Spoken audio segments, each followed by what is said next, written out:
elegir, yo puse cosecha tradicional y almacenamiento a 7 grados y 85% de humedad relativa. Porque mantiene los valores de delta E más bajos, pero no sabía bien, o sea, tener una justificación por ahí más completa. O si eso estaría bien.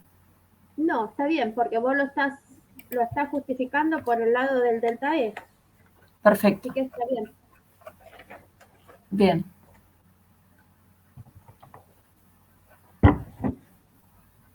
Y después, bueno, no sé si alguien tiene consultas, yo tengo del 2 C.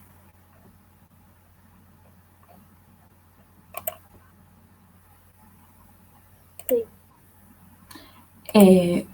Claro, porque te dice evaluar los cambios observados en los parámetros L, A y B para los diferentes tratamientos durante el almacenamiento refrigerado.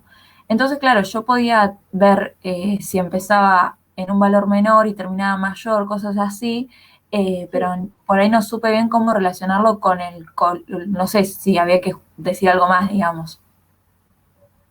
¿Qué significa que cambie, por ejemplo, el A que sea más grande o más chico? Eh, siempre, por lo que Eh, estoy viendo, no hay un cambio muy drástico como hubo en algunos de los ejemplos, que por ejemplo el A cambia de signo. claro, Eh, son cambios por ahí más, muy sí, sutiles, sí, sí. No, lo que podés decir ahí es, bueno, es que hay un cambio en la tonalidad del valor que represente, digamos. ok, Eh, si está en la zona de los amarillos, que sigue amarillo, pero bien. Claro, por ejemplo, el B que inicia mayor y finaliza menor, que va perdiendo la intensidad del color amarillo, una cosa así. claro. Ah, perfecto. Bien. Sí, así fui haciendo.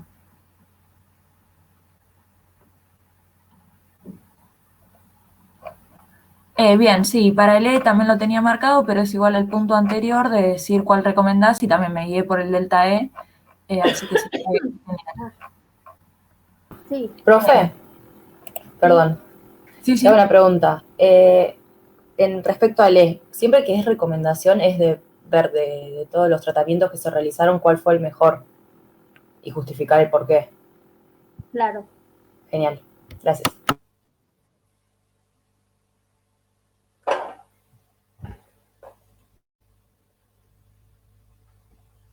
Sí. Bueno, yo del 3, la duda que tengo acá sí que no sabía por qué era, en el 3C que dice, para poder realizar las mediciones experimentales, las muestras de jugo fueron diluidas con metanol puro con una relación 1:20. ¿A qué se debe esto? Porque para que sea válida la ley de Lambert-Beer, las absorbancias tienen que ser menores a 1 1,5. Y si vos no diluís las muestras, tienen tanto color que van a absorber mucho más que eso. Y seguramente los compuestos que se están tratando de medir son hidrofóbicos, por eso se usó metanol y no agua. Perfecto. Siempre, siempre, en el 99,9% de los casos, cuando vas a hacer alguna determinación por espectrofotometría, hay que diluir, porque cuando el ojo detecta los colores, ya la absorción de la luz en ese medio es altísima. No sé si me explico. Sí, genial. Nosotros vemos algo colorado, coloreado, no colorado de rojo, sino con color, es porque la absorbancia de ese medio con respecto al haz de luz que pasa es alta. Y Sí, ya se sale del rango en el cual la ley de Lambert-Beer es válida. bien. Y en el D me pide, sabiendo que las muestras fueron diluidas, calcular el contenido de polifenoles totales en los jugos, expresado el resultado como, bueno, eso multiplico por 10. Tenés que hacer las diluciones para atrás. Decís que hiciste una dilución de 1 en 20, bueno, Ah, lo que te dé con el gráfico que vos haces con la tabla patrón, te va a dar lo que tenías adentro de la cubetita que pusiste en el equipo. Eso Sí, lo tenés que multiplicar por 20 porque tenías una dilución de 1 en 20. perfecto. Ah, claro, como hicimos el parcialito. Es que esto lo vi Es antes lo del mismo, parcialito. sí. Sí, ahí me acordé. Bien, ¿Cuál es la relación de dilución? Va a cambiar en cada caso y a veces hasta se hacen 2 diluciones. perfecto. A veces hay que hacer hasta más de una dilución. Bien. Y el 13 que me dice determinar la vida útil recomendada para estos jugos considerando el final de la vida útil como aquel donde se pierde el 50% de su valor funcional. Esta está bastante perdida, te diría. Nosotros consideramos, digamos, la pregunta viene a valor funcional es ¿qué característica tiene este alimento que lo hace particular? ¿Sí? El contenido de arándanos, de jugo de arándanos. El jugo de arándanos que aporta un alto contenido de antioxidantes. El ácido gálico es un compuesto con una gran capacidad antioxidante. Entonces nosotros estamos midiendo el poder funcional de este alimento mediante la medición del contenido de ácido gálico. Entonces nosotros decimos, bueno, este alimento pierde su interés desde el punto de vista nutricional o funcional cuando el contenido en ácido gálico desciende a la mitad de lo que tenía inicialmente. Entonces ese consideramos que es el punto de final de la vida útil de este alimento. Eso es, lo han definido, no recuerdo de dónde saqué este ejemplo, pero lo pusieron de manera arbitraria. Capaz que otro dice con el 25% de la Bien, disminución o con el 75%. Pero valor funcional se refiere a eso, ¿se entiende? sí. Y me tiene que dar un valor, ¿no? Un tiempo, sí. Claro, bien. Vos seguramente con la tabla esta que tenés ves cómo varía el contenido de ácido gálico equivalente, eso es lo que se mide, ¿sí? Los Sí, miligramos de ácido gálico equivalente entre el día 0 y el día 14, y eso va a ir disminuyendo. sí, Puedes hacer una estimación porque no sé si te va a dar exactamente el 50% en algunos días de los días medidos, pero capaz que dice, bueno, entre el día 7 y el día 14 va a estar el final de la vida útil. perfecto. ¿Y cómo te das cuenta de lo del ácido gálico? ¿En qué sentido? Porque la tabla de los días te muestra, vendría a ser jugo de arándanos envasado en vidrio, o sea, el envasado te va mostrando. Lo del ácido gálico es en las repeticiones para hacer el patrón. Entonces no entiendo eso. Claro, bueno, porque vos estás midiendo jugo de arándano en 3 condiciones diferentes, ¿sí? Envasado en vidrio ámbar, que es oscuro y refrigerado, o sea, protegido de la luz y refrigerado, sin protección de la luz, pero refrigerado, y en vidrio ámbar, pero sin refrigerar. Esas 3 condiciones y ves cómo varía el contenido de ácido gálico, y eso lo medís mediante la absorbancia. ¿Se acuerdan que yo les dije que cuando hacíamos mediciones de pigmentos por esta metodología, siempre teníamos que decir qué estábamos cuantificando? ¿Sí? Acá nosotros sabemos que el jugo de arándanos tiene un montón de compuestos que le dan una gran capacidad antioxidante. Una de las técnicas más utilizadas es la determinación del poder, como dije, el poder antioxidante, la capacidad antioxidante asociada al contenido de ácido gálico.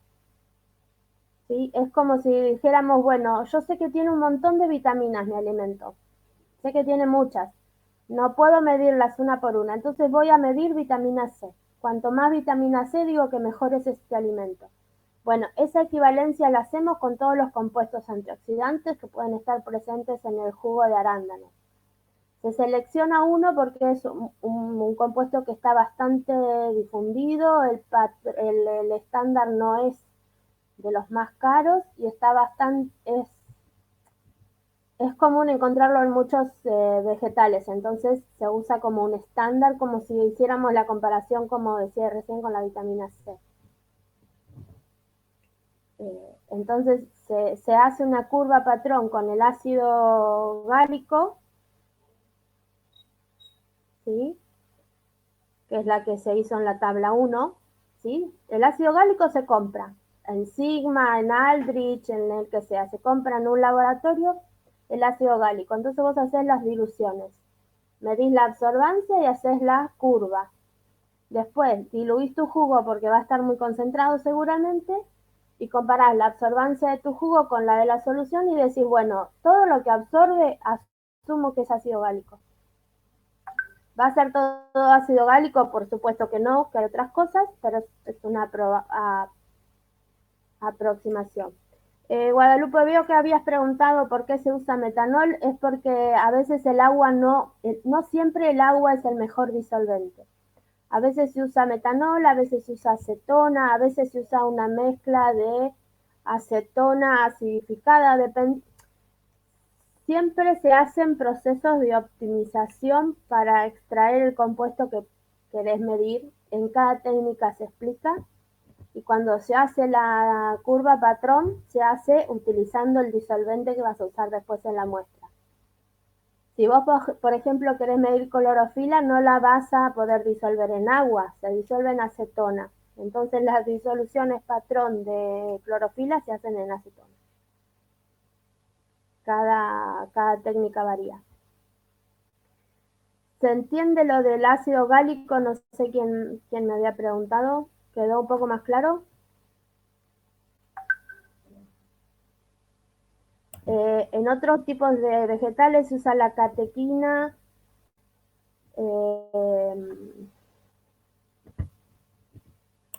Se puede usar alguna antocianina.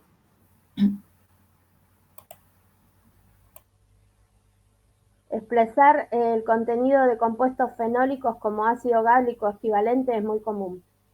Es decir, bueno, tiene muchos compuestos fenólicos que le dan capacidad antioxidante, pero yo asumo que todos son ácido gálico. O sea, profe, lo que habría que hacer es ver en cada muestra, en el día 0, día 1, cuánto es la absorción, compararla con lo que vendría a ser el valor patrón y ver si es el 50%. Bueno, para eso ya lo tuviste que hacer antes. Seguramente van a tener...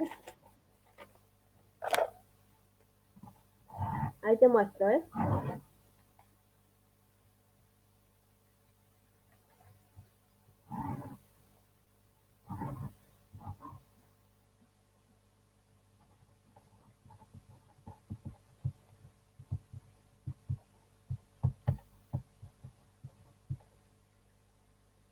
Seguramente vas a tener... A ver, creo que yo había apagado esta luz y se veía mejor, ¿no? No se ve mejor.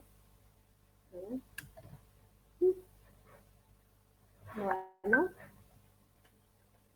no logro hacer ver.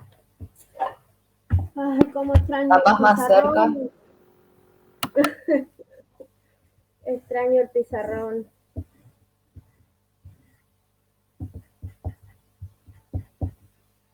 A ver, ahí. No, lo que pasa es que esta luz refleja y si la apago no se ve nada. Ahí se ve mejor, Gaby. Ahí creo que está mejor. Si ustedes con la tabla 2, ¿sí? Para cada una de esas condiciones, y fíjense que tienen 3 mediciones de cada una, que el objetivo ahí es tener 3 puntos para hacer un promedio, ¿sí? Nunca se mide solamente una vez.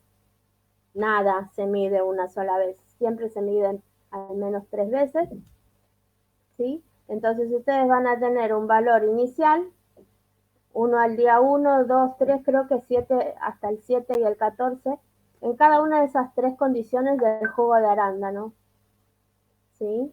La lógica indica que el contenido de ácido gálico tiene que ir disminuyendo en el tiempo, porque como estos compuestos antioxidantes se oxidan, ¿sí? Se van a ir perdiendo en el tiempo. Entonces, vos vas a tener que al día 0 es tu 100%, ¿sí? Entonces, capaz que para uno de los tratamientos al día 4 ya bajó por debajo del 50% el contenido, capaz que para otros al día 7 y para otros al día 14, o todos para el mismo, no sé, capaz que esos dos factores que se están cuidando, que son la luz y la temperatura, no afectan el contenido del ácido gálico. Yo creo que sí, pero sí. Entonces vos ahí vas a poder decir, bueno, al final de la vida útil está el día para un jugo de arándano que fue refrigerado y guardado sin protección de la luz, pero es tantos días si además se controla la luz. Lo que no entiendo es, digamos, ¿para qué te serviría el patrón? Es que si no, no tenés modo de saberlo. Si yo te doy una cosa y vos le medís la absorbancia y no sabes lo que hay adentro, otra cosa que vos necesitas es que la absorbancia es igual a una constante por la concentración por el camino. Esa constante solamente la sacás de haber hecho la recta con el patrón. En tu equipo, con tu solución y con... Si no, no tenés modo de saber cuál es la relación entre la absorbancia y la concentración.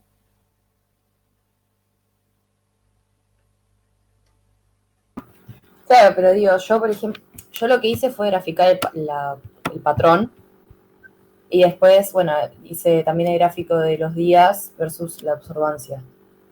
Si yo sé que, digamos, el 100%... Pero no es versus la absorbancia, es versus el contenido de ácido gálico en las muestras.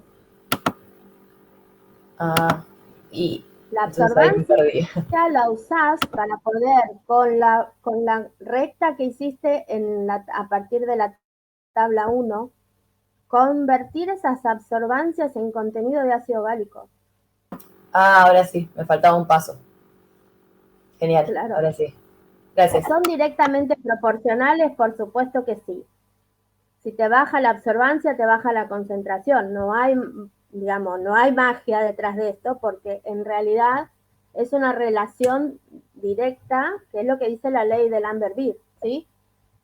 Pero ese cambio tiene que ver con esa transformación de absorbancia a concentración. Hay que tener en cuenta las diluciones también y cuál fue la muestra original de la cual se extrajo por el pigmento, ¿sí? Así que a no ser que sean todas las diluciones iguales y todas las masas iniciales iguales, la absorbancia sola no te dice nada. ¿Me explico? Sí, genial. Gracias. Gaby, una consulta. Sí. No, que en el gráfico cuando calculé los valores para lo que sería el A, que es el que está en vidrio sin refrigerar, ¿puede ser? Sí.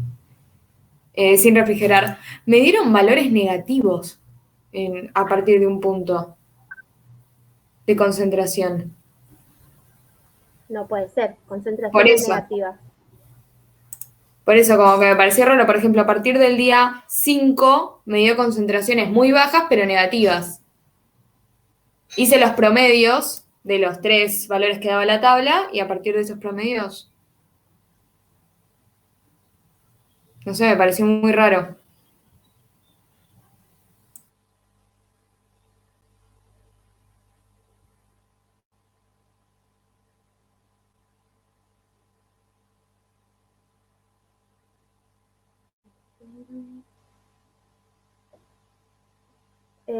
No sé si querés compartir la pantalla para ver o mandármelo a mí para ver que... No, dale, te muestro. Digamos, si te da negativo es porque hay algo que no está, porque no debería haber concentraciones negativas. Claro, yo supuse como que, bueno, se terminó, a ese tiempo se hizo una destrucción total, interpreté eso, pero te debería dar 0, porque las absorbancias te darían prácticamente 0. Si no tenés compuesto, no está absorbiendo, pero no te puede devolver luz, digamos. Claro. A lo sumo, cuando ya el antioxidante se oxidó todo, o sea, si ya no tenés nada de ácido gálico, la absorbancia sería 0, y si entras con 0 en la curva, te va a dar 0 de concentración, pero no negativo.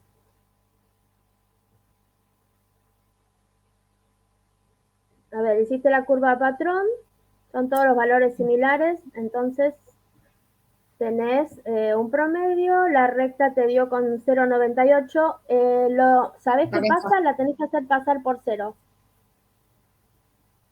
Ah, tiene que ser. Ya sé cuál es el problema. A ver, Bien. déjame ver. Creo que la pata la metí yo.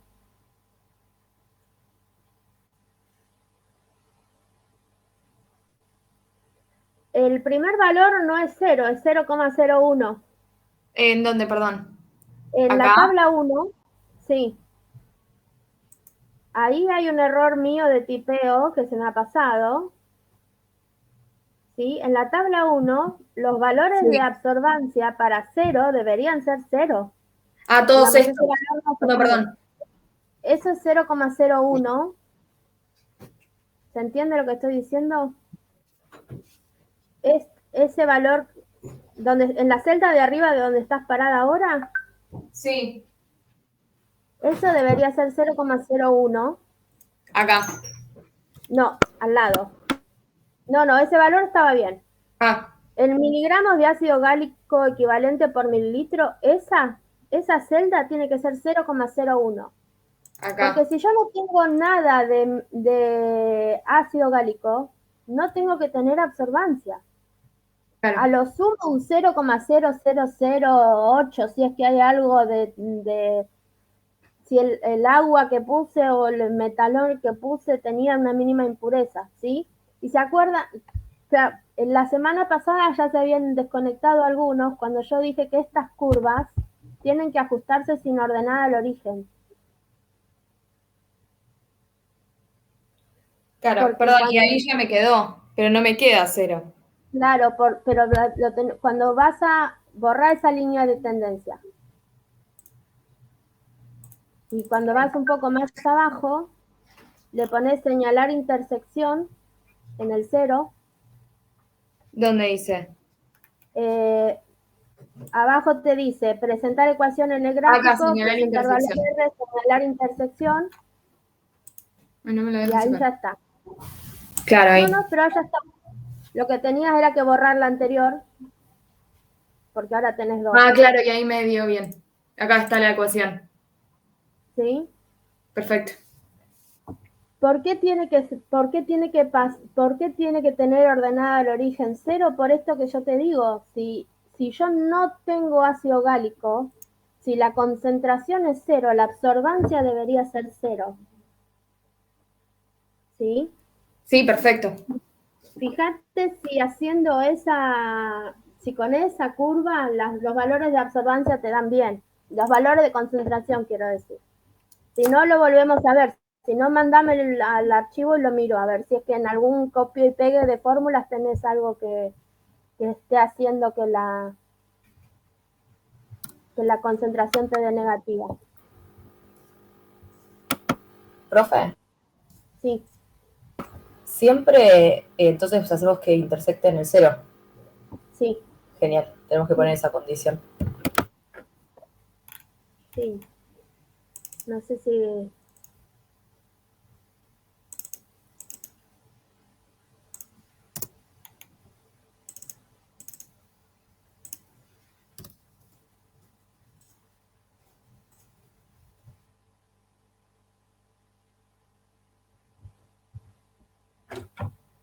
Sí, la absorbancia tiene que ser 0 cuando no tengo el compuesto presente. Bien. Profe, te hago una pregunta del 5, del 5B, que hay que poner qué le sucede al grupo hemo en presencia de... Y el primero dice en presencia de oxígeno. Yo puse que se oxigenaba y que el pigmento era un color rojo brillante, pero también se puede oxidar. Y lo que encontré es que se oxida cuando está, digamos, mucho tiempo en contacto con el oxígeno. Sí, O sea, sí. Sí, tengo que poner las dos posibilidades. sí, no, igual lo que pusiste primero era lo que yo quería que diga, que está oxigenado por lo cual es el rojo brillante. Ahí no se refiere tanto a que esté el hierro más 2 o el hierro más 3, sino a la presencia a que esté oxigenada el pigmento y que sea el rojo brillante. A ver, Bien. déjame leer la pregunta, a ver si había algo que más que describir la hemoglobina indicando también la estructura del cromóforo. En presencia de oxígeno, en ausencia de oxígeno, sí, se refiere a eso. Agentes oxidantes, acá, la presencia de agentes oxidantes va a ser la oxidación o no. Claro, lo puse ahí, pero bueno, como Sí. también, nada, en un grafiquito que nos dieron en la teoría, había una flechita que decía también oxidación en presencia de oxígeno, entonces me mareé. Sí, por supuesto, pero es un Por proceso eso. más lento. Genial. Gaby, una consulta. Lo que sería en lo que dice sin presencia de oxígeno, ahí decimos lo de la fermentación, lo que sucede o no. O no, o el pigmento no oxigenado que tiene otro color. Claro. El rojo Es como púrpura. lo que pasaría con las carnes envasadas al vacío, por ejemplo. Ah, No necesariamente ya fermentadas y la aparición de los colores verdosos, no. ¿Cómo cambia el rojo brillante a ese amarronado de la carne no oxigenada?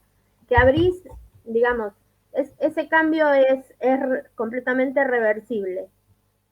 ¿Sí? Esa carne que viene empaquetada al vacío, que tiene ese color a marrón, vos abrís el envase, se pone en contacto con el oxígeno y en minutos está roja. Porque se vuelve a oxigenar el pigmento. claro, pero una consulta, entonces sería como la mioglobina cuando decimos rojo púrpura, digamos, ¿es eso? Es eso. Ah, claro, está bien, está bien. Es Pero esa no la reacción reversible. Claro. Bien. Entonces sería rojo púrpura que veríamos. Ajá. Perfecto. Genial. Gracias. Profe, en el 7, la verdad que se me recomplicó para poder determinarlo.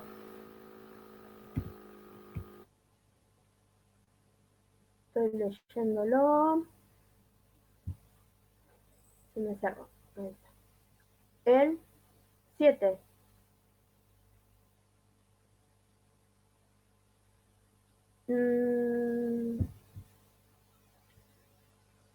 No sé,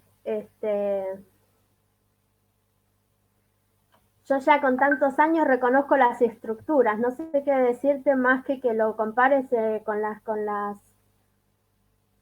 lo que está en la teoría. Claro, es que hice eso, por ejemplo, en el 1, lo que observé fue, el segundo anillo, el doble enlace con el oxígeno, puse que era un flavonoide. Es un flavonoide. Bien, en el segundo busqué sinceramente el pentagaloil glucosa, Sí. y me decía que era un tanino hidrolizable. Pero después el 5, también me pareció que era el tanino más común. No, es un polifenol ese. Porque Bien. el tanino es como una serie de polifenoles, si lo querés. Los taninos son como polifenoles de alto peso molecular. Entonces yo veo que es como una estructura de polifenol que se repite mucho, pero no es tan, y está el azúcar en el medio, ¿no? Claro. Entonces, y no es como el otro. El flavonoide son anillos combinados. Bien. Bueno, el caroteno es fácil, porque es el que tiene la estructura del isopreno. Y en este caso te diría, bueno, yo también la reconozco porque son muchos años trabajando, pero por descarte te queda la antocianina. Sí, el 3 es la antocianina, que lo determiné con el cation del oxígeno. Pero siempre se cumple o no, porque eso tenía miedo también, pasarme en algo que después no me sirva. No, sí, por lo general está la estructura, pero fíjate que hay como una base, ¿no? Los anillos para los anillos para los flavonoides, bueno, la estructura del isopreno, los más simples son los polifenoles, ¿sí? Bien. Los polifenoles ya más ramificados con mayor peso molecular o pueden ser taninos, y ya no me interesa tanto si es hidrolizable o no hidrolizable el tanino. Bien, genial. Después en el 8, dice que en el B, no, en el A ¿Podemos hacerlo de 0? porque capaz que hice algunos análisis y querría como, perdón, pero querría como tenerlo todo en limpio.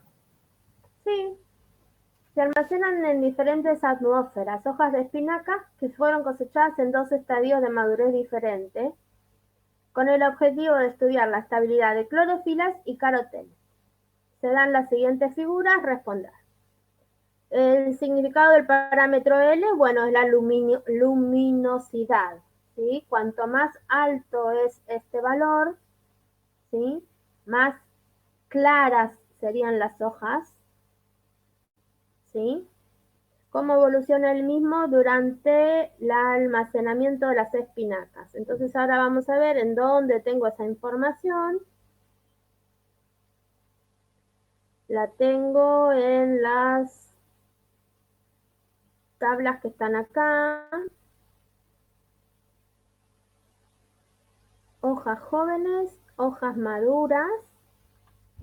Y veo que durante el almacenamiento el valor de L aumenta, ¿sí? En almacenado en aire, que serían los puntitos, las referencias están en la de abajo del todo, ¿sí? A ver.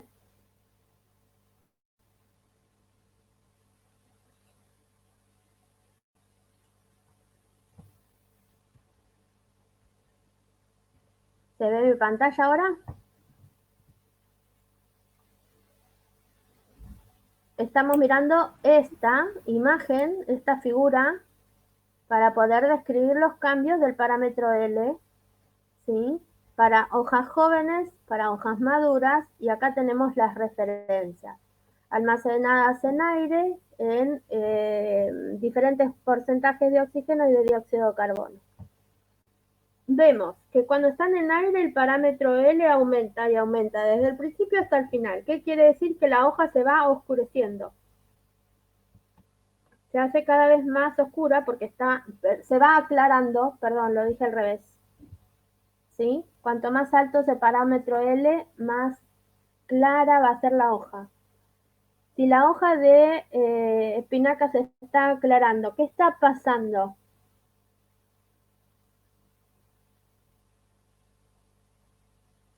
¿Qué está pasando con el pigmento ahí? ¿Está perdiéndolo? Está perdiendo el pigmento, ¿sí? Está perdiendo el pigmento. Vemos que hay un comportamiento diferente en función de las condiciones de almacenamiento, porque la única curva que consistentemente aumenta es aquella curva que está las hojas que están almacenadas en aire. Cuando yo modifico la atmósfera, estas condiciones de reducir el oxígeno y aumentar el dióxido de carbono, si se acuerdan de la unidad de post cosecha, lo que hacía era retardar el proceso de degradación porque la respiración de estas hojas es más baja, ¿sí? Dentro de los procesos de degradación que se ralentecen, aparentemente también es la pérdida de pigmento, porque fíjense que el cambio en L es menor, no habría mucha diferencia entre cualquiera de estas modificaciones de la atmósfera en las hojas maduras, y sí, capaz que habría que ver el detalle, pero bueno, no tanto en las hojas más jóvenes. Más jóvenes, más activas metabólicamente, hojas maduras, no tan activas metabólicamente. Una hoja que consideramos madura está más cerca de la senescencia, por lo tanto, independientemente de cómo la estoy almacenando, ya esa hoja respiraba menos.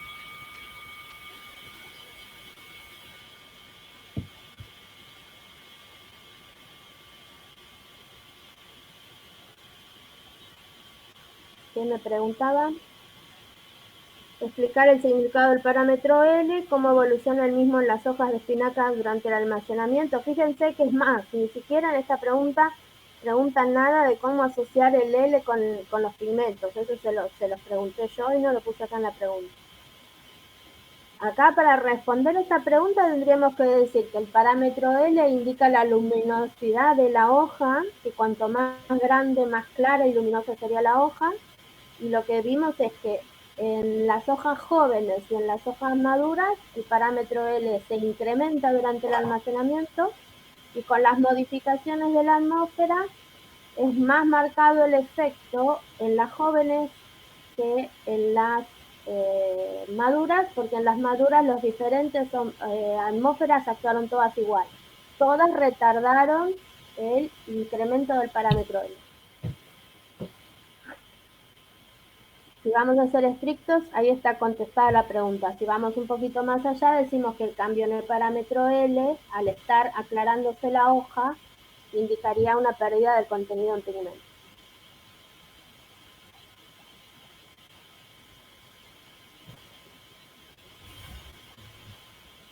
¿Se entendió?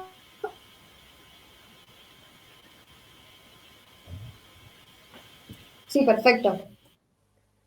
En el B dice relacionar la estabilidad de los pigmentos durante el almacenamiento, tanto con la variación del pH como con la composición de la atmósfera, primero para hojas maduras, luego para hojas jóvenes. Vamos de nuevo a las figuras porque me pregunta contenido de pigmentos en función del pH y del contenido de la atmósfera.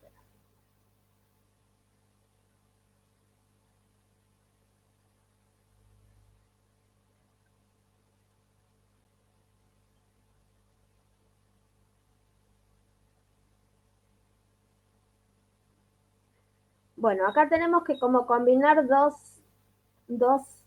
imágenes diferentes, ¿sí? Porque no tenemos en la misma figura la variación del pH con los contenidos, ¿sí? Pero nosotros vemos en esta primera figura que el pH, ¿sí? Durante el almacenamiento aumenta. Aumenta menos en las hojas que están almacenadas en aire, si bien aumenta menos, y aumenta más en las hojas que están en atmósfera modificada. Y esto puede ser porque haya algún proceso de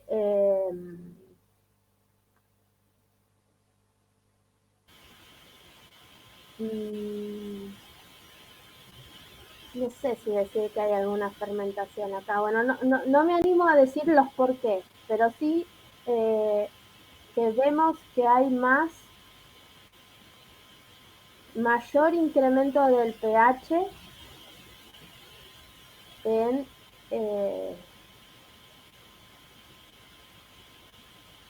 porque en realidad si aumenta el pH tenemos menos ácidos orgánicos.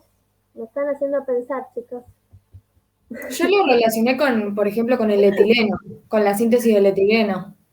Pero no sé si afecta el pH, el etileno. Claro, esa era mi duda, como que... Sí, tengo como que pensar un rato más en los por qué, ¿sí? Pero claramente se ve que el pH es más alto cuando las hojas están almacenadas en las atmósferas modificadas. Estos pHs más altos llevan a que a medida que aumenta que pasan los días de almacenamiento, tenga menor contenido de carotenos en las hojas jóvenes. ¿Dónde está el aire?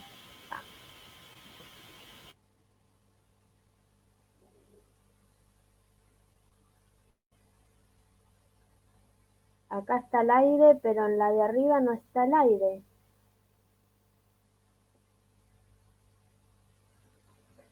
Pero a mayor acidez, menor contenido de pigmentos.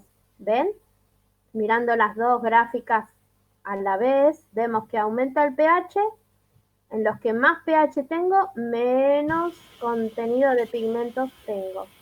Y si vemos la clorofila, y entonces el oxígeno, ¿no, Gaby? Actuaría como... Estamos viendo el pH acá. Generando que el pH disminuya o... No, no lo sé, por eso digo que no sé, tengo que pensar un rato más los por qué.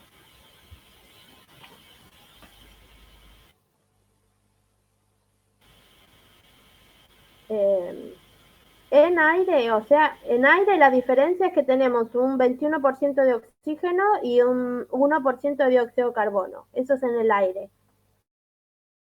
En las otras atmósferas tenemos mucho más bajo el contenido de oxígeno y mucho más alto el de dióxido de carbono. Y eso lo que vemos es que hace que el pH de las hojas aumente. Y ahí los por qué pueden ser muchas cosas. Puede ser que esos volúmenes bajos de oxígeno estén generando fermentaciones que cambien la composición, entonces yo tengo menor contenido de azúcares porque los microorganismos los están usando y también estén usando algunos ácidos orgánicos, o al revés, o que haya crecimiento microbiano en el aire y está liberando, no sé, no sé, tengo que pensar un poco más en los por qué, pero sí vemos que aumenta el pH y que ese aumento del pH lleva acompañado una disminución del contenido de los pigmentos. Y en el otro me decía las atmósferas y lo que vemos es que en el caso, acá no está la de aire, en el de arriba, no sé por qué. Gaby, me estoy confundiendo. ¿Aumento de pH o aumento de acidez? Es menor contenido de ácidos. Ah, bien. Fíjate que terminan como en 8. Sí, sí, sí, sí. ¿Sí? Aumento del pH es disminución del contenido de ácidos. Bien, perfecto. ¿Sí? Sí, sí, es complejo. eh, Después, si vemos eso con los carotenos, con las clorofilas que los tenemos abajo, en esta, ¿sí? Acá tenemos aire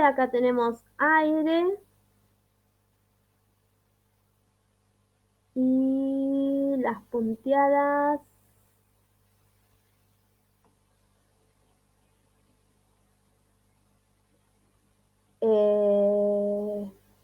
En las hojas maduras vemos también que inicialmente hay una disminución del contenido de pigmentos en cuanto más aumenta el pH, pero qué raro esto que vuelva a aumentar. Acá vuelve a aumentar.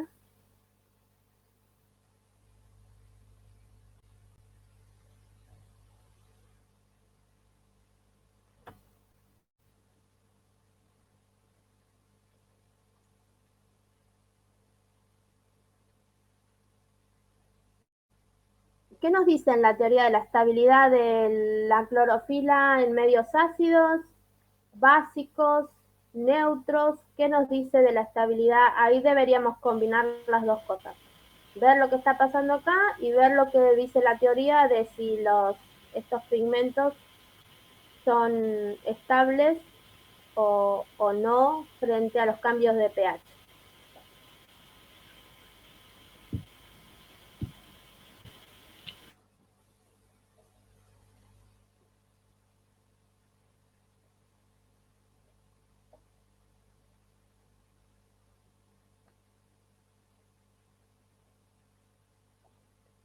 ¿Qué deberíamos hacer para mantener el contenido de clorofila?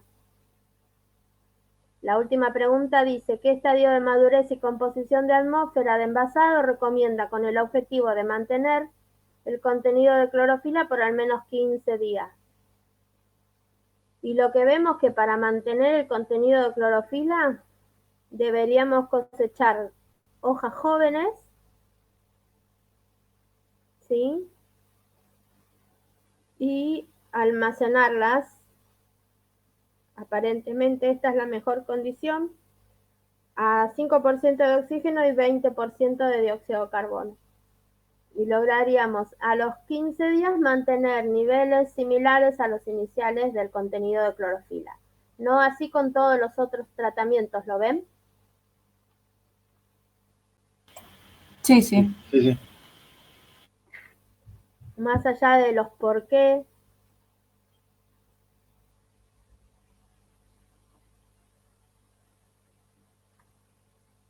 Entonces sería en ese análisis yo también lo que puse es el que menos ácido tiene, entonces menos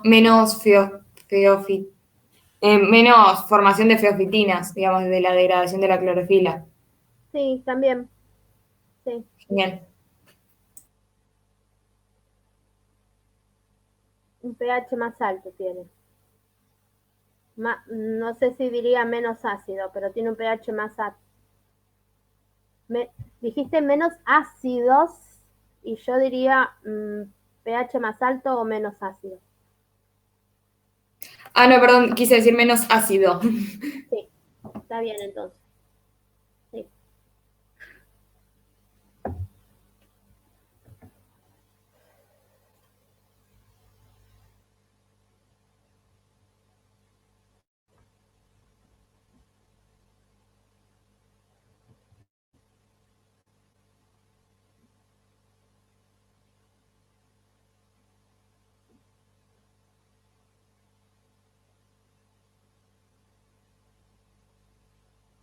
Gaby, una consulta, si puede ser, es sobre el tema de los parciales. Viste que el 11 supuestamente como que terminaría todo este tema de la fase 2. Sí. Nada, como para yo organizarme esta semana más que nada, es como para... El martes, por ejemplo, tenemos el parcial de laboratorio de química 1. Para que estoy buscando acá está. Para ver las fechas mientras vos me hablas. Sí. El 11 supuestamente veremos si sigue Mar del Plata en fase 2 o no. En realidad lo vemos el sábado o el domingo, porque creo que los martes cambian, ¿no? La fase. El 11 tengo entendido. No, el 11 se termina el DNU. Ah, no tengo idea. El 11 se termina el DNU que está firmado. Bien. Donde dice que en los lugares donde hay emergencia, alerta epidemiológica, que Mar del Plata entra ahí, no puede haber clases presenciales. Sí. Lo que no sé es si Mar del Plata seguirá cumpliendo con esos parámetros que son números de casos y cantidad de camas. Claro. Sí. Pero bien, estamos todos igual, no sabemos qué va a pasar. Sí, totalmente. ¿Qué días tendrían parciales ustedes? Decime. El martes 15 tenemos laboratorio de química 1. Está bien. Y después el resto no tenemos, por ejemplo, perdón, estoy capaz generalizando, ¿no? Pero ese es el parcial que sería el más cercano por mi parte, que es esa semana. Porque Roberta hoy dijo algo de como si el lunes ya dicen que no, o sea, si el viernes ya dicen que no, el lunes lo tomamos. Y ahí como que me empecé a asustar y fue como, no llegó a nada. Bueno, yo ahora hablo con Roberta y a ver.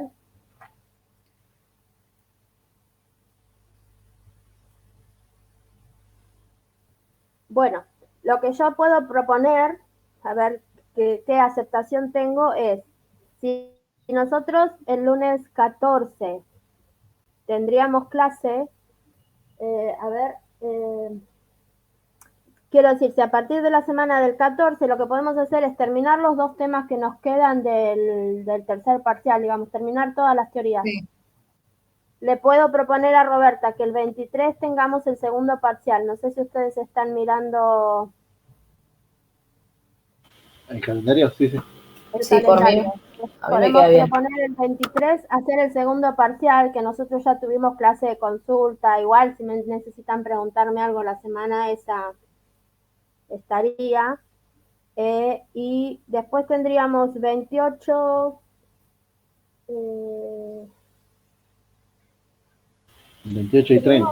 Con las fechas, lo que podemos hacer es que el 28 tengamos como una revisión del tercer parcial y tomar el tercer parcial el 30. Les van a quedar muy seguidos. Digamos, una semana entre el segundo parcial y el tercero. Eso es lo que yo puedo... El 2 de julio tienen el de termo. Sí. En principio nosotros tenemos que entregar las notas el 8. El 8 de julio tenemos que entregar las notas. Si nosotros logramos tomar el segundo parcial el 23, el tercero el 30, tenemos más de una semana para que rindan recuperatorios y todas esas cosas.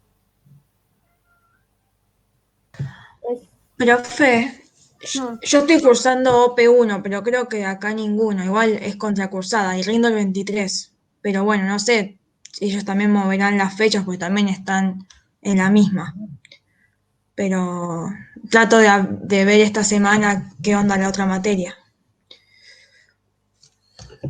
Sí, porque si no, digamos, si ustedes ya tienen la fecha del laboratorio de química 1 y en realidad si no es el 14 y es el 16 es lo mismo, o es un día antes o un día después del examen. La idea de pasarlo en la otra semana sería que después se le juntan el segundo y el tercero. ¿Un sábado no se puede evaluar, profe? ¿Cómo? ¿Un sábado se podría evaluar? No sé, Yo no porque, creo. Gaby, terminamos laboratorio de química 1, lo terminamos el martes ese mismo que rendimos, entonces es como que nos queda como más tiempo libre, digamos, para poder meterle bien, va, en mi caso, ¿no? Porque justo toda esta semana nos Claro, metieron pero, un montón de digamos, trabajos lo que nos prácticos, pasa también es que el lunes 21 es feriado. Yo si no con gusto les tomaría el parcial el 21. pero digo, ¿no lo podés tomar, por ejemplo, un viernes? Yo si ninguno de ustedes tiene un inconveniente, yo no tengo problema. Yo, por ejemplo, los jueves y viernes prácticamente no tengo nada. Tendría que el 100% de ustedes poder. Claro. Sí, sí, Claro, sí. por eso yo decía lo del sábado, que suele ser más probable que nadie curse o tenga algo de otra materia. ¿Pero qué viernes sería? Y el viernes 18. Ah, pero rendimos el 15. O sea, es preferible rendir el 23. Que vamos a estar más Y el tranquilos, 30. me parece. Y pero Bueno, te pero quedan hay una 30. semana. Y no, Bueno, yo prefiero 18. Porque más del 30 no podemos tomar el tercer parcial porque nos tiene que quedar tiempo para tomar los recuperatorios.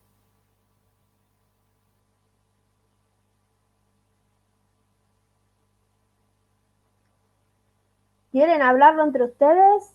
Las opciones serían esas. El tercer parcial está puesto el lunes 28, no tengo ningún problema en pasarlo al miércoles 30, ¿sí? Pero no más de ahí. Y los viernes, yo estoy también en Química General 1 como docente, pero tengo clases los viernes a las 2 de la tarde recién.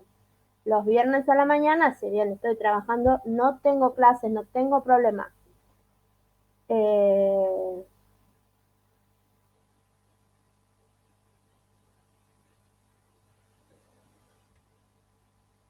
18 y 28, dicen, por lo que estoy viendo en el chat.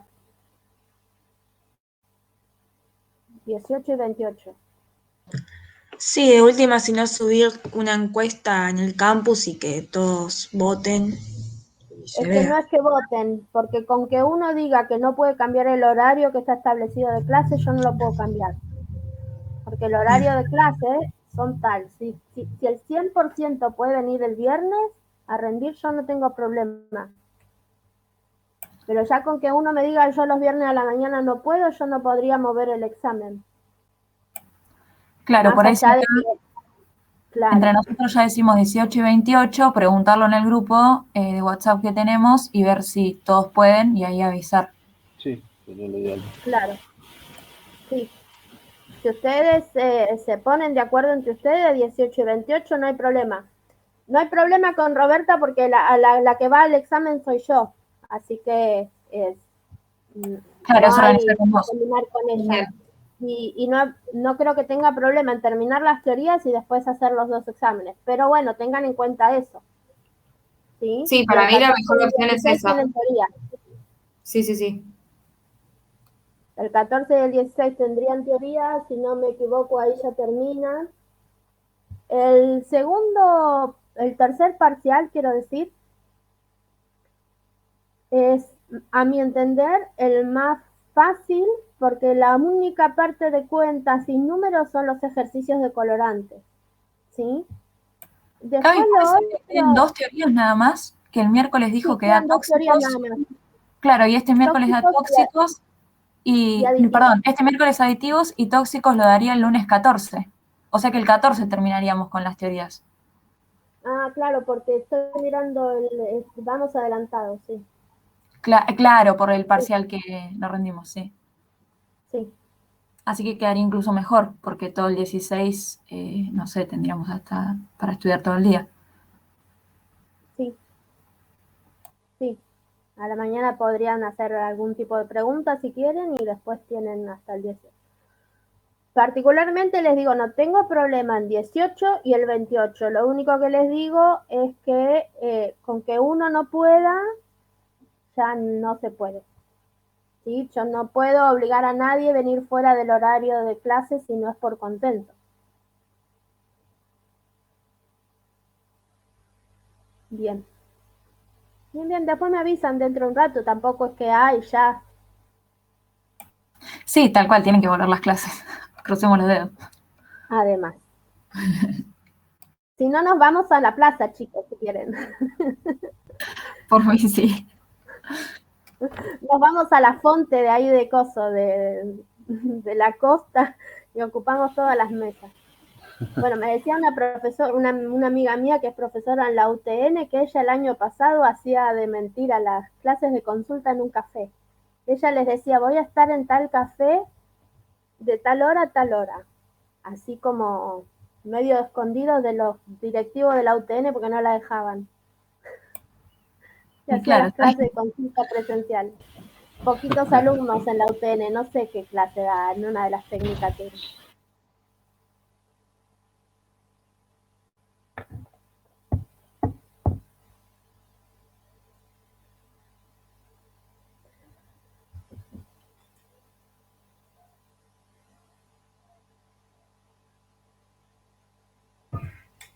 Un segundo, voy al baño, ya vengo.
Bueno, no sé si tienen alguna pregunta más de colorantes. Yo tenía algunas cositas para charlar de ustedes de sabor y aroma, que tuvieron la clase recién.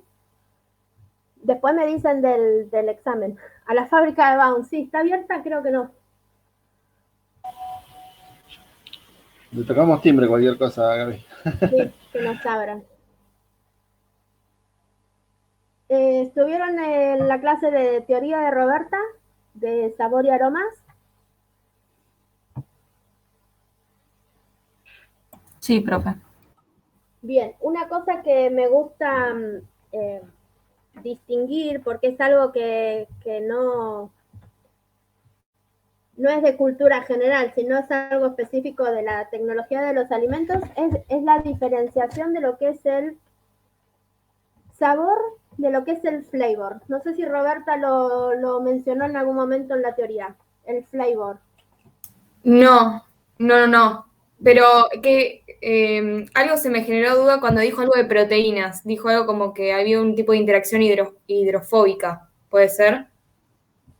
Cuando se desnaturaliza la proteína. Algo dijo. No, pero no era eso. No era eso, pero ahora después hablamos de eso si querés.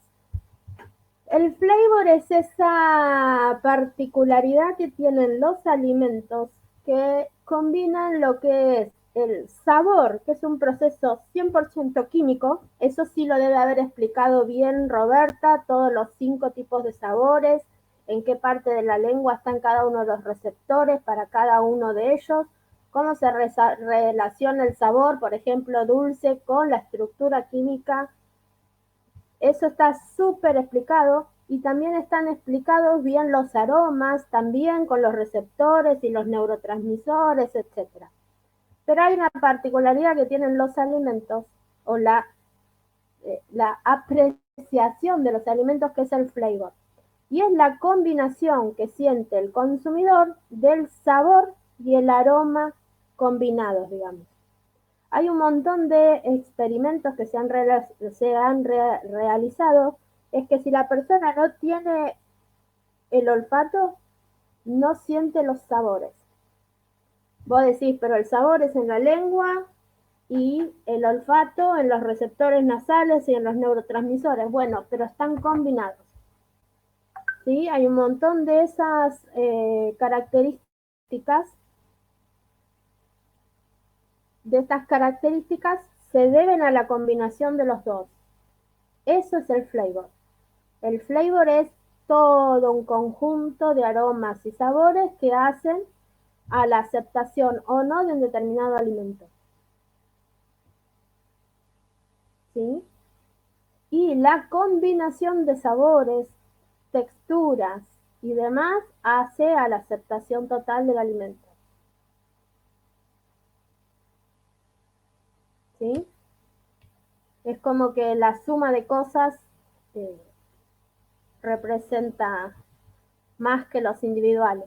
Ahora con todo el tema del COVID, bueno, yo no tuve, pero me han dicho algunas personas que no sienten los olores, por lo tanto no tienen hambre o no disfrutan de comer. No es que no tengan hambre, hambre tenés porque es hambre físico, pero no sienten los aromas, entonces le da lo mismo comer cualquier cosa. Y el problema es el olor, no es el... ¿Sentiste una diferencia en los sabores de la comida también, Melanie?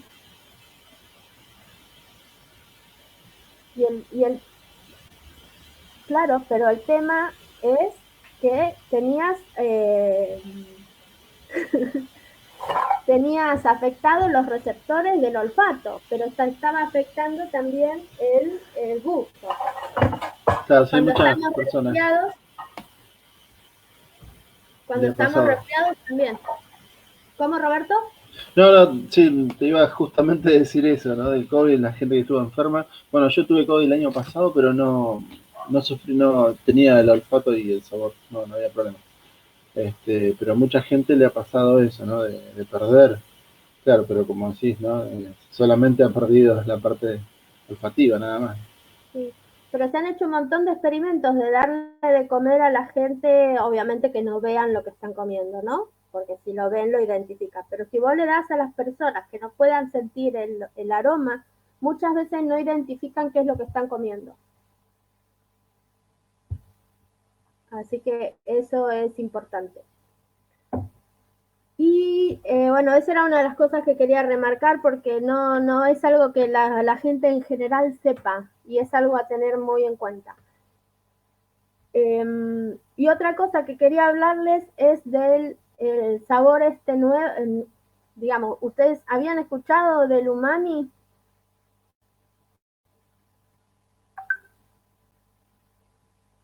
Yo por mi parte no. No. Bien, ese sabor es súper importante también en la industria de los alimentos, principalmente porque está en los alimentos de origen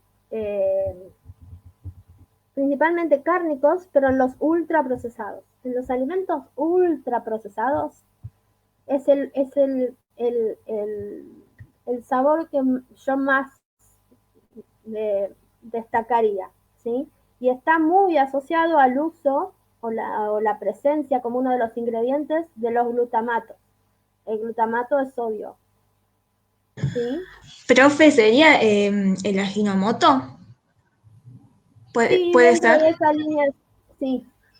Porque a mí me gusta cocinar y como ir probando y mucho los solecitos de Alicante de sabor, cambia rotundamente la comida, como que te hace como mucho más rico, digamos, como que Claro, te... son Llaman resaltadores. resaltadores del sabor. Claro. Resaltador, claro. Exactamente. Eso. Cambia mucho. También hay muchas, y yo creo que es así, por mi experiencia y mi sensación cuando como alimentos de esos, y dice que en realidad son adictivos. La presencia de estos glutamatos generan una respuesta fisiológica de que querés comer más de ese alimento, porque es sabroso, resalta el sabor de la sal, resalta todos esos sabores, entonces es como una estimulación del sistema nervioso central y querés comer más. Entonces hay muchos detractores de este tipo de aditivo, de este saborizante, porque dice que no es una ingesta normal la que la persona tendría. Y yo acá tengo algunos, saqué mi bolsa de basura, ¿sí? Y para mí esto es una cosa que me las tengo que controlar porque me comería 55. Sí, no tendría fin de comer estas porquerías y tienen glutamato hasta acá, ¿sí? Yo las he hecho caseras porque la verdad que no es muy complicado hacer una hamburguesa de soja con calabaza, pero no llegan al nivel de aceptación que tienen estas, ¿sí? Lo mismo para toda la línea de calditos Swiss y todos esos calditos y saborizantes y no sé qué, el pollo en bolsa y el verdeo con crema y todos esos calditos de sabor, bueno, tienen glutamato a cucharadas. Sí, uno, Y la inclusive, sensación es que querés comer más. sí, tal cual. A mí me ha pasado de hacer una sopa, querer hacer una sopa y vos decís, pero esto no me gusta, y le puse, pero de todo, ¿no?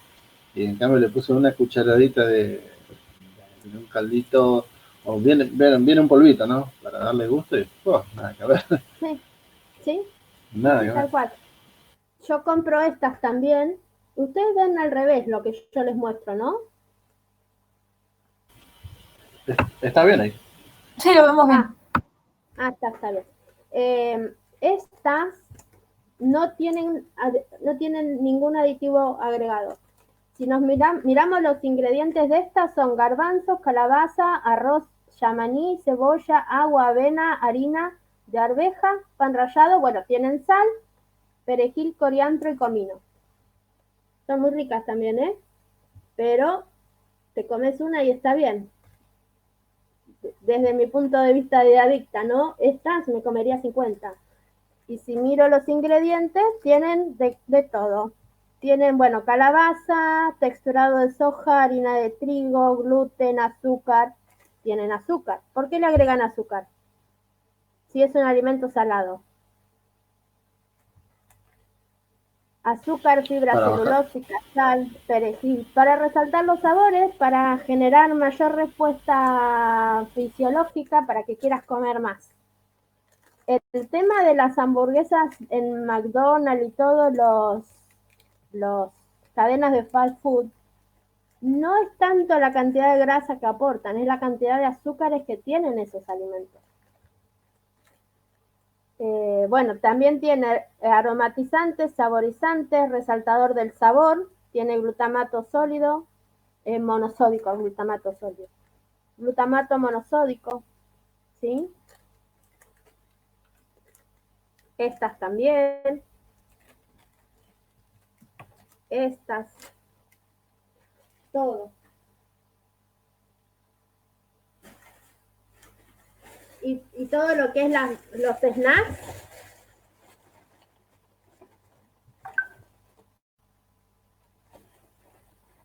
Todo lo que es snacks y todo lo que es este tipo de salsas, como la salsa César o las otras que vienen, el alioli y todo eso, tienen un montón de glutamato también. Ahora la semana que viene creo que ven aditivos. Y ahí vamos a volver a mirar los rótulos de los alimentos. Y otra cosa que les quería comentar es endulzantes en los diferentes tipos de jugos. Este jugo, por ejemplo, el BEA, ¿sí? Cuando miramos la descripción del alimento, que la denominación legal del alimento, dice alimento líquido sabor naranja, con 50% jugo concentrado de naranja fortificado con vitaminas A, C, B2, B3, B6, B9. Alimento líquido sabor naranja, ¿sí? Este otro, ¿sí? Cuando miramos la denominación legal del alimento, dice jugo exprimido, ¿sí? Jugo de naranja pasteurizado, libre de gluten, ¿sí? ¿Se entiende la diferencia? Este es un jugo concentrado y después diluido. Este jugo de naranja. Este vale 3 veces más que este, seguro, ¿sí? Cuando vemos los ingredientes de del alimento líquido sabor a naranja, tiene agua, jarabe de fructosa, jugo concentrado de naranja, y ahora la semana que viene vamos a ver porque tiene un montón de códigos. ASI 330, ANT 300, saborizante es 415. Todos esos son los códigos que el Código Alimentario Argentino le asigna a diferentes aditivos. Supongo que ASI es el acidificante, ANT 300 debe ser un antioxidante, el saborizante es 415, son todos los códigos. La semana que viene vemos qué aditivos tiene este jugo. Cuando miro los ingredientes de este otro, ingredientes, jugo de naranja, no tiene nada más. ¿Sí? Y así con todas las bebidas tengan cuidado porque capaz que dicen, bueno, me tomo un juguito de naranja y está bien. Bueno, estás tomando jarabe de fructosa con este. Vos sabés que había algo parecido, ¿verdad? Me hiciste acordar a una miel. Por ahí se ven en algunos comercios precisamente miel, y uno va y la compra porque, claro, ve la figura y parece miel, pero no lo es. Y te dice en el prospecto, te dice alimento a base de jugo de malta de alta fructosa, ¿no? Sí. Bueno, a ver, creo que en uno nada que de ver. estos tengo. A ver si lo tengo acá.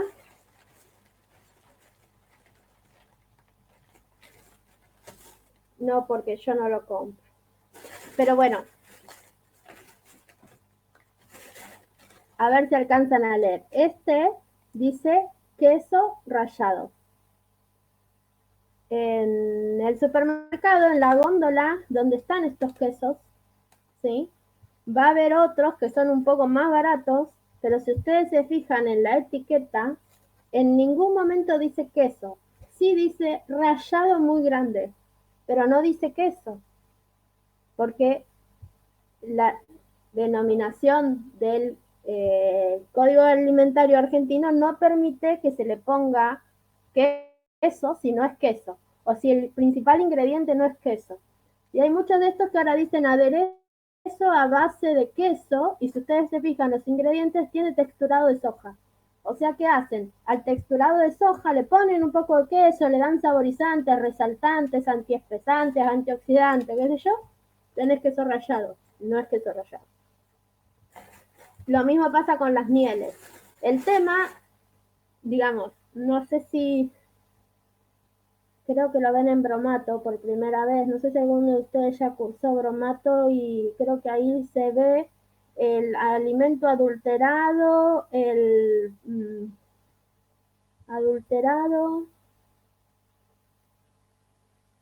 sí, son horribles esas mieles. Son como, no sé, como un jarabe. Sí. Encima a mí que me gusta la miel cristalizada, esa es peor todavía. Bueno, hay hay una, digamos, mientras el rótulo diga específicamente lo que es, no están infringiendo ninguna ley, ¿sí? Si ponen queso rallado y es texturado de soja con sabor a queso, sería un alimento adulterado, va multa, decomiso y no apto para consumo humano. El tema es que la mayoría de la gente no sabe interpretar un rótulo. Entonces, la cosa es que conscientemente vos digas, bueno, sí, yo sé que esto no es queso, pero tiene, claro, si le ponen queso y no es queso, o si le ponen miel y no es miel, porque es un reconstituido a base de jarabes de glucosa, fructosa y lo que sea que le ponen para que parezca miel, te están engañando. O si te dicen jugo de naranja, y en realidad acá hay un 50% de jugo de naranja, el otro es agua y fructosa, y colorantes y estabilizantes, ¿sí? La cosa es que obviamente esto no vale como esto y el proceso de la vida útil de esto también debe ser mucho más larga que de esto. ¿Sí?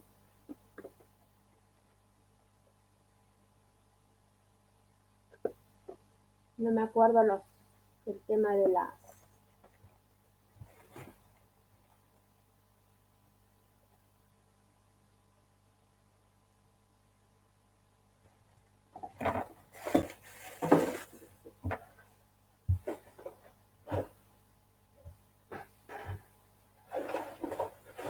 Y hay otros jugos que creo que yo ya se los había dicho igual, que peor todavía.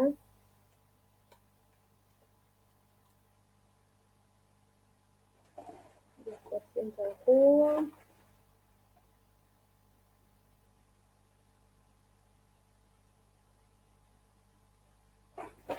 Bueno, está todo indicado de cuánto le pueden poner y cuánto no le pueden poner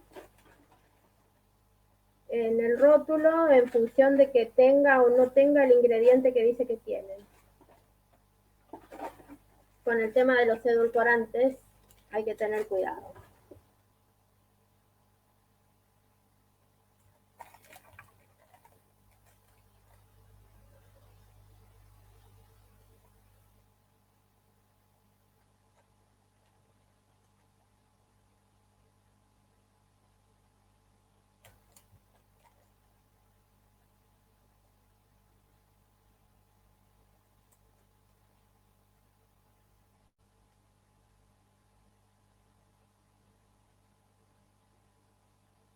Por ejemplo, la Levité, que tengo la etiqueta acá, tiene un montón de edulcorantes. Tiene azúcar, pero además tiene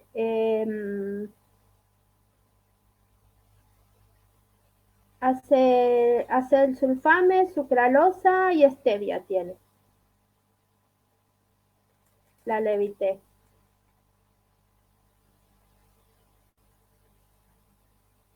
Dice alimento líquido dietético con jugo de naranja. No dice qué porcentaje de jugo.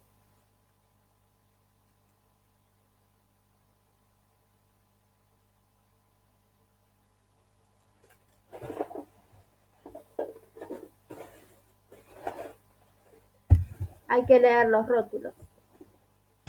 Sí, esa de Levité también es adictiva. Como que tomás un vaso y pensás que es agua saborizada y te tomás un montón. Sí. Pero es espantosa. Después cuando la dejas de tomar y te acostumbras a tomar agua y la volvés a tomar, te da una acidez terrible. Sí, a mí la Levité mucho no me gusta.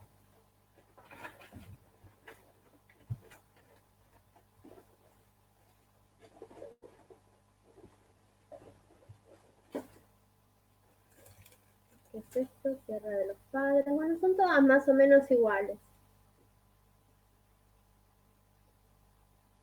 En estas el tema es el contenido de sodio que tienen. Ahora ya hay muchas que están poniendo bajo contenido en sodio o les están cambiando un poco la formulación.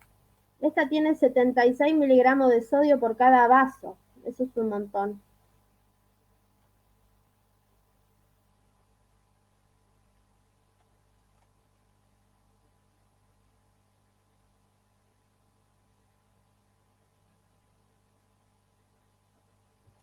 A la semana que viene volvemos a ver esto cuando veamos aditivos, cuando vean los aditivos.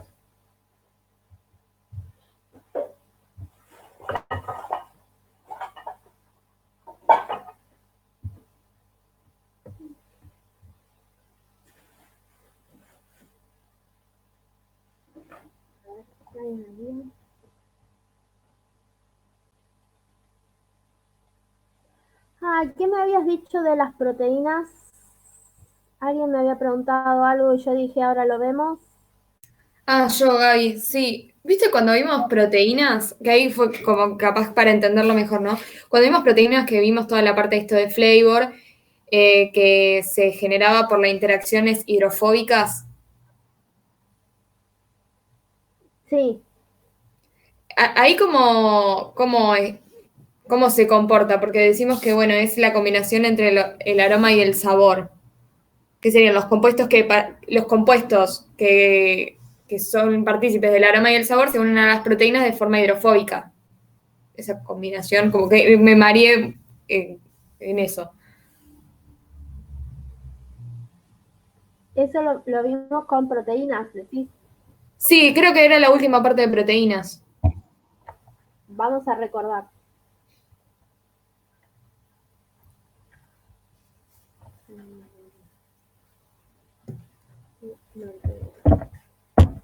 Pero bueno, muchos de los sabores y los aromas se van a liberar se van a liberar en función de qué estructura tenga la matriz del alimento. Y ahí es donde entra la interacción, que es lo que Roberta hoy estuvo mencionando un poco, con los hidratos de carbono, con las proteínas y con los lípidos. ¿Sí? ¿Cómo afectan la composición de la matriz del alimento?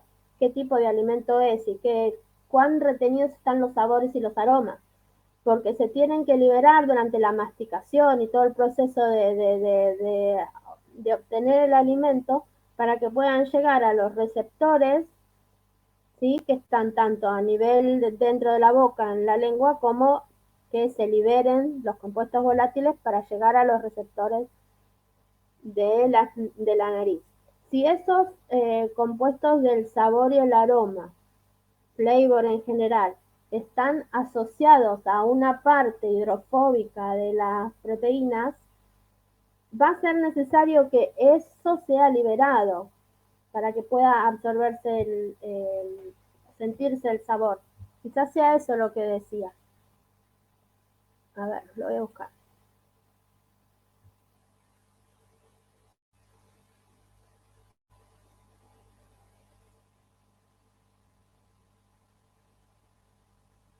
Claro, acá esta última teoría dice, estado desnaturalizado de la proteína expone los residuos hidrofóbicos, forman complejos con compuestos volátiles mediante interacciones hidrofóbicas. Y en lo que sería en el Badui, no, perdón, en el Badui no, en el Fenema también, en la sección de proteínas dice lo mismo, que todo el tema de las interacciones hidrofóbicas con los compuestos volátiles. Sí, porque los compuestos volátiles son no polares. Los volátiles son no polares, la mayoría. Entonces necesitan asociarse con compuestos no polares. Los no polares son hidrofóbicos. ¿No es compuesto del aroma? Son moléculas volátiles de bajo peso molecular. Pero estoy buscando en proteínas. El abrí.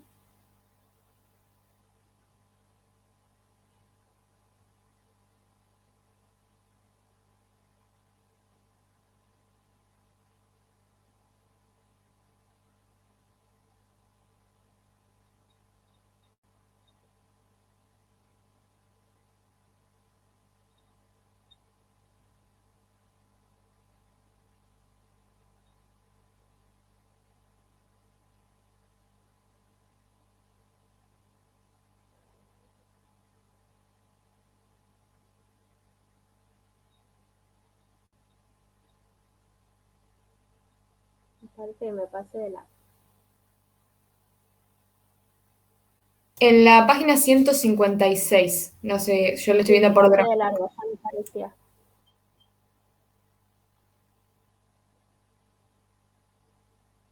Unión de sabores. Las propiedades de las proteínas de ligar sabores tienen aspectos deseables. Interacciones hidrofóbicas, sí, por los sabores.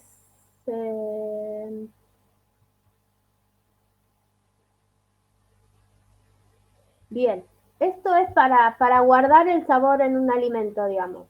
Cuando en las partes hidrofóbicas de las proteínas, vos vas a tener retenidos compuestos no polares de bajo peso molecular. Cuando esa proteína se desnaturaliza, ya sea por la masticación, por los cambios de pH, etcétera, esos espacios hidrofóbicos, que por lo general ustedes ya vieron que cuando la proteína está plegada, los lugares hidrofóbicos son los que se encuentran dentro, porque las partes externas que están al medio acuoso son las hidrofílicas. Cuando la proteína está cerrada, ese compuesto de sabor o de aroma está retenido. Cuando la proteína se desnaturaliza, que pierde esa estructura ordenada, estos sitios hidrofóbicos se exponen y también se expone el compuesto volátil y de bajo peso molecular que estaba retenido, puede liberarse y llegar a los receptores y ahí se percibe el sabor y Ah, el aroma, ¿no? genial. Sí, sí, sí, perfecto. Ahí lo entendí bien al cuentito, Esa es la digamos. relación entre las Perfecto, dos cosas. En el perfecto. otro es la unión, cómo mantengo un sabor, cómo lo traslado, lo guardo, Claro, y el otro es cómo lo percibe. Lo percibe cuando se desnaturaliza la proteína y se liberan estos espacios o se exponen estos espacios hidrofóbicos. claro, perfecto, perfecto. Gracias, Gaby. No de nada.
El lunes tienen el último seminario y ya está, ya terminamos.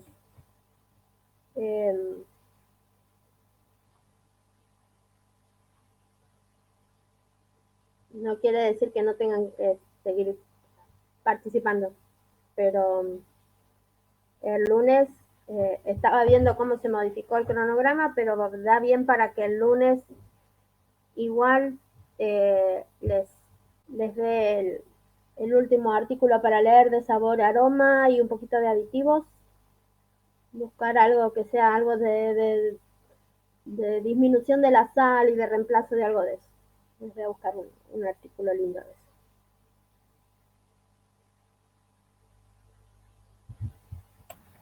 Buenísimo, profe.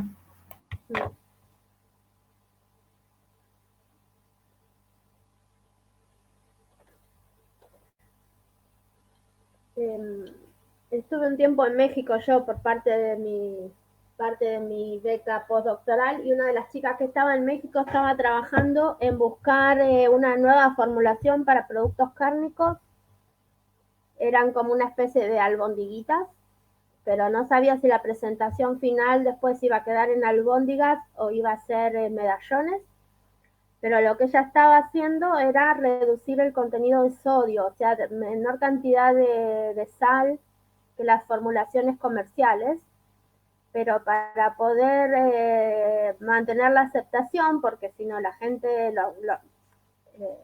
el sabor no es el mismo, obviamente, y cuando la gente está acostumbrada, ella lo que buscaba era una combinación con un condimento, que no me acuerdo cuál era, porque en México algunas cosas tenían nombres distintos, y usaba algún aditivo de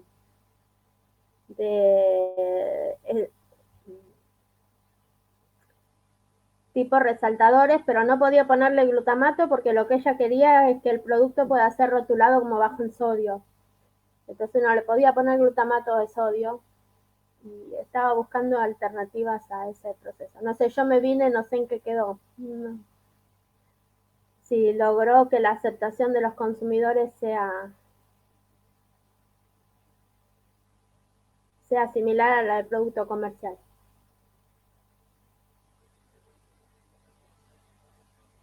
Lo hacía mediante paneles de evaluación. Entonces, te invitaban a probar las albondiguitas esas. ¿Y cómo eran? Y algunas no eran muy buenas. Algunas no estaban del todo buenas. No me acuerdo si era algo así como romero lo que le ponía, como para resaltar un sabor que no sea el sabor de la sal, ¿no? Claro. Sí. Ana, le voy a escribir a ver en qué quedó.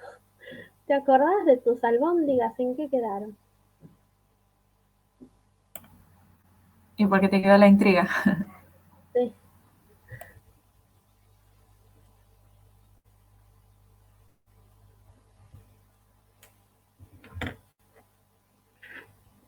Muchas de esas cosas se hacen con paneles sensoriales, ¿no? Vos invitás gente y se los das a probar las cosas, les gusta o no les gusta, y vas ahí anotando cuáles son las formulaciones que más aceptación tienen y ahí se vas descartando. Es una práctica común en el desarrollo de productos.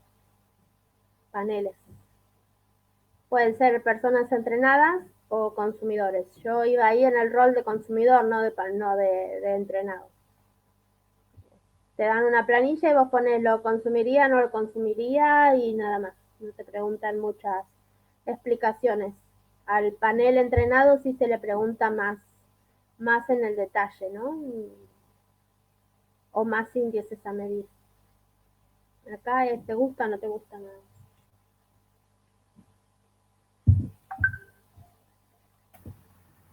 Sí, yo una vez en la facu me pidieron ayuda para o sea, como consumidora también, habían hecho una sopa de pescado unas chicas, me acuerdo como trabajo final, y también era, ¿qué te parecía el aspecto, el sabor, ahí para Pero analizar? solamente te gusta o no te gusta, digamos, no mucho más descripción. No, tal cual, comentario y eso no, como seleccionar, de me gustó, tal como grados, tal cual. Sí, sí, sí. Por lo general se pone mucho, más o menos, poco, Claro, nada. sí. Sí.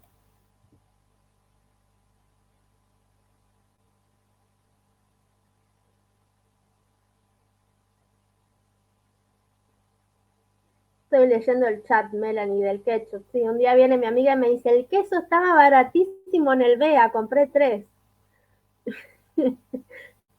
No era queso, pobre, le pinché la, la burbuja y le digo, estaba barato porque no es queso. Ahora siempre me dice, no te cuento más nada. No te cuento más nada, me dice.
Bueno, profe, yo voy a corregir lo de pigmentos y después arrancar con sabor y aromas y cualquier cosa te pregunto el miércoles. Dale, ahora les abro un lugar para consultas en el foro, ahí Dale, en el buenísimo. campus, Gracias, nos para vemos. que... Chao.